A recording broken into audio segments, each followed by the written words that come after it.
క్వశ్చన్స్కి సమాధానాలు అయితే వచ్చేస్తాయి ఈ వీడియోలో. ముందుగా అయితే షేర్ చేసి సబ్స్క్రైబ్ చేయండి. ఈ ఇన్ఫర్మేషన్ అందరికీ వెళ్ళేలాగా మీరు లైక్ కూడా చేయండి. సో ముఖ్యంగా గరుడ అంటే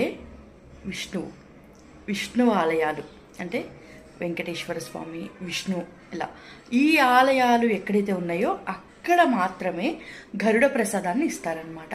అది కూడా ఏప్రిల్ 19 ఉదయం 8 గంటల సమయంలోనే ఇస్తారు. 8 గంటల కన్నా ముందు వెళ్ళాలా తర్వాత వెళ్ళాలా అన్న క్వశ్చన్స్ కూడా, అంటే వివిధ రాష్ట్రాల నుండి వివిధ జిల్లాల నుండి వచ్చేవారు ఎక్కువగా ఉన్నారు కాబట్టి కొంచెం రష్గా ఉంటుంది. కొంచెం కాదు, చాలా రష్ ఉంటుంది.